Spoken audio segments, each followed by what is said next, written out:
ચલો તો હું આજે આવી ગયો છું મહેન્દ્ર કે પ્રજાપતિ પાસે, જે મોટર ડ્રાઇવિંગ સ્કૂલ ચલાવે છે. આજે હું તમને એમનું ઇન્ટ્રોડક્શન આપીશું. બેઠા છે મહેન્દ્ર કે પ્રજાપતિ, એ તમને થોડોક ગાડી વિશે તમને ઇન્ટ્રોડક્શન આપશે, તે તમે શાંતિથી સમજીને સાંભળજો. પહેલાં તો ગાડીની આ લોક હોય છે.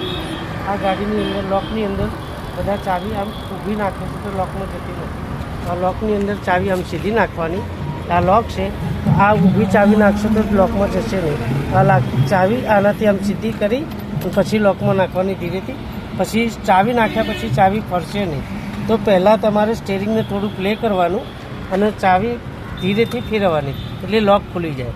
પછી તમારે બીજો સ્ટેપ આપશો એટલે મીટરની અંદર ઇન્ડિકેટર બધી ચાલુ થશે, બેટરીની બધી લાઇટો ઇગ્નિકેશન ચાલુ થશે.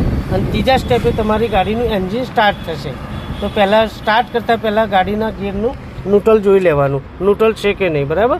પછી તમે ક્લચ દબાઈ અને બ્રેક પર પગ રાખી અને સેલ મારવાનો. આ સેલ મારે એટલે ગાડી થઈ ગઈ સ્ટાર્ટ.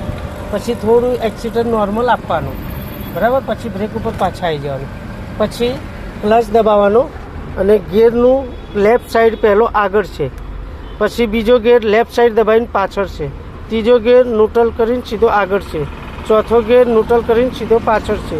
પછી આ ગિયર ન્યુટ્રલ, કોઈ પણ ગિયરમાં જતાં પહેલાં વચ્ચે ન્યુટ્રલ આવશે, બરાબર. અને ગિયરમાં પહેલાં ગિયરમાં નાખ્યા પછી ક્લચને એકદમ છોડી દેવાનો નહીં, કે ક્લચને ધીરે ધીરે ધીરે ધીરે ઉપાડવાનો, એટલે ગાડી ચાલવા લાગશે. વગર એક્સિટરે ગાડી ચાલે છે આપણી. આ ધીરે ધીરે ધીરે ક્લચને મૂવમેન્ટ કરવાની. ગાડી વાઇબ્રેશન થાય એટલે ત્યાં પકડી રાખવાનો ક્લચ, એટલે ઓટોમેટિક ચાલવા લાગશે. જોઈ શકો છો તમે શાંતિથી કાર ચાલી રહી છે એક્સિલેટર વગર.